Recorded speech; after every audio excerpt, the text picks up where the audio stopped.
What is going on, guys? Welcome back to the channel. So as you all know, today is indeed Wednesday, which means a new summit is now live here at Motorfest. And with that, we will have Built to Win. You will get yourself the prohibited Dream Smoke, which is honestly prohibited in my mind because I don't think people will want that. But what's funny is I did not even realize this. The gold reward is the BMW M Performance M4. Y'all know what's hilarious about that? The gold reward in this summit is literally a vehicle you have to use in this summit. I guess ChatGPT must have messed up somewhere, man, because this stuff is actually pretty dang funny, I'm not going to lie. But after that, we'll obviously have the Underglow. And then finally, we can now check out this summit, guys. So yes, bronze, you'll have the Jeep Gladiator. You won't have to do much of anything for that vehicle if you're looking to get it. And then, of course, you'll have the Climber tire. So, yeah, kind of interesting how they have this one set up, I'd say. Besides that, though, guys, looking at the summit, obviously fully based on racing, and with that we'll have the pro racing modifier, so cockpit view, no nitro, no mini map and speedometer, so keep that in mind, guys. And what's funny is I would say this entire summit is most likely along the lines of setting yourself up for having someone to slipstream with, as some of the events I feel like kind of encourage it. Besides all of that though, guys, the skills here, I gotta admit, once again, super easy to do, man. Both of these slaloms here, guys, if you want, you could literally use the same car on both of them. For me, I did end up using the BMW 3.0 CSL on all three of these skills here. I would probably say that's like your best option. Then again, everyone's probably going to use the hybrid V8 because, I mean, why wouldn't you? Am I right? But when I saw what everyone was using, I was like, okay, what can I not use? Or what can I kind of use that no one else is, if you know what I'm saying? For these slaloms, though, run a half score breaker, guys. Have skilled on every single part. That is all you have to do. Legit no-brainer on that. Like, it's honestly that easy. Not even kidding. For the escape, I legit kind of turned around, went down the road a bit, got a head start, hit the objective, follow that to, like, the main highway part toward Maui there, and got 6,000 yards, man. 157,000 points. Honestly, it was pretty dang easy to do it.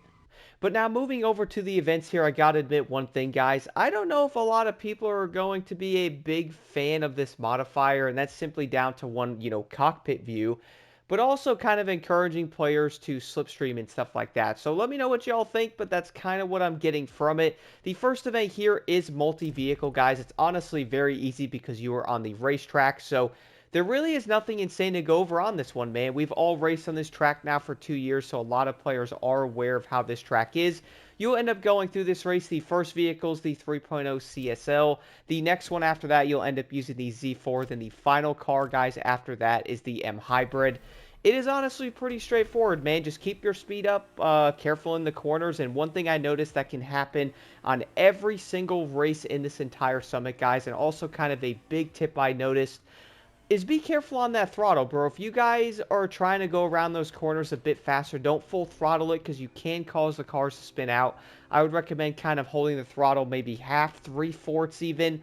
That will definitely make you faster. Besides that, though, the second event here, guys, is I actually think it's kind of broken. Got 157K at 3 minutes and 19 seconds, and let me tell y'all, this was not a good run, bro, at all. This was actually pretty terrible. I got 157,000, so I'm guessing this race is broken. Besides, after that, we'll then end up having another racing event. Shocking, right? Because that's the whole summit. For me on this one, though, I did end up using the BMW M Performance M4. I honestly like the way this car feels. I was like, let me use this because I'm not using the hybrid. I know that's what everyone will end up using. This car handles very well, guys. It is that race that's on, like, the Red Bull playground that goes, like, through part of the track, then off it. It's actually pretty easy. There's a lot of corners and a lot of areas you can easily lose speed on and mess up. Although I did notice the scoring on this one seems to be pretty crazy, dude. Like, I got 214.8. Was it the best run? Probably not. It was, decent, I'd say. But with that being said, you could easily get, like, let's say if you get 216, you'll probably get, like, 117,000. So do keep that in mind, guys. The scoring is very close on this event compared to the other one, where it's 157K. Weird. After that, though, guys, we'll then have the M6 event here again.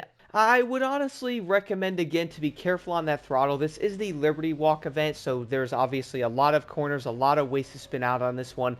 I kind of put like a rinky-dink build on my car and did the event, and somehow got 3 minutes and 27 seconds. Was it the best? No. But honestly, I'm fairly happy with it. Besides that, guys, the Z4 event here is in the rain. Nothing too insane, though. It is a pretty long race. It's almost 6 minutes. And again, guys, we are very familiar with this track. I'm not going to lie, guys. This race was kind of putting me to sleep a bit, man. It was kind of on the boring side. Yes, it is raining. Have to get around the corners and all that stuff as fast as you can. Doo-dah, doo-dah. We kind of get it at this point. And then the final event, though, is again with the M4. I personally do like this car probably more than the hybrid. I just like the way that it does handle, guys. This is the 911 circuit event. A lot of y'all will recognize this event instantly, as I would say everyone has done it at this point. It is 3 laps, a lot of easy cornering, and a lot of areas you can easily get your speed up and stuff like that. So I would recommend kind of going around the track, realizing the lines you can take to make you faster. And that's kind of the biggest thing on this one, man. Again, watching your throttle is so dang important, dude. I noticed that made me a lot quicker in many of these events, and it can probably help drastically. But overall, though, I would say this Summit isn't terrible. And what I mean by isn't terrible, as it is very quick to do the events everyone will recognize. It is a pro racing modifier, though, so I would say people might not like that all that much. And I can definitely see it, especially the people looking to slipstream, as this entire Summit can definitely probably go, oh yeah, we can all be faster, and it will probably be easy. But the rewards, though, yeah, I think some people may not care that much. And honestly, Ivory Tower, can you all stop using ChatGPT to do this, man? Like, how is the M4 Racing a reward, and it's a vehicle we're using in the Summit, bro? Like, what?